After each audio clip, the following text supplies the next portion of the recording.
അങ്ങനെയാണെങ്കിൽ ഇപ്പൊ നമ്മൾ കുറേ ന്യൂസ് പേപ്പറിലൂടെ മീഡിയയിലൂടെ നമ്മൾ കേൾക്കുന്നതാണ് ഇന്നത്തെ കുട്ടികളെ കാണിച്ചു കൂട്ടുന്ന വയലൻസ്. വയലൻസ്. അത് കുട്ടികളുടെ അടുത്ത് ചിലപ്പം അവരുടെ അടുത്ത് ഒന്നിനോടും നമുക്ക് നോ പറയാൻ പറ്റുന്നില്ല. പറയുമ്പോൾ തന്നെ അവർ ഓവർ റിയാക്ട് ചെയ്യാണ് വീട്ടില്. അതെ. നമ്മൾ കാണുന്നുണ്ടല്ലോ, അമ്മയെ കൊല്ലുന്നു, അച്ഛനെ കൊല്ലുന്നു, അല്ലെങ്കിൽ ഉപദ്രവിക്കുന്നു.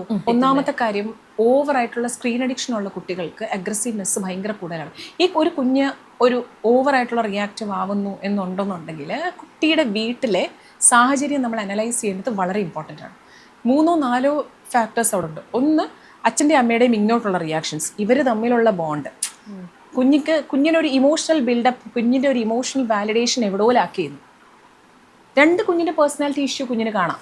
വിച്ച് മീൻസ് ഈ പറയുന്നത് പോലെ ഞാൻ പറഞ്ഞില്ലേ, എന്തെങ്കിലും തരത്തിലുള്ള ഇപ്പം ODD ഉണ്ടെന്ന്, അല്ലെങ്കിൽ ADD, അങ്ങനെ കുറേ അധികം പേഴ്സണാലിറ്റി ഇഷ്യൂസ് ഉള്ള, അത് ഞാൻ ഉദ്ദേശിച്ചത് ഈ ഇതുപോലത്തെ പ്രോബ്ലംസ് ഉള്ള കുട്ടികൾക്ക് നേരത്തെ നമ്മൾ അസസ് ചെയ്തില്ല എന്നുണ്ടെന്നുണ്ടെങ്കിൽ ഒരുപാട് പ്രോബ്ലത്തിലേക്ക് അത് വഴി തിരിയാനുള്ള സാധ്യതയുണ്ടാവും.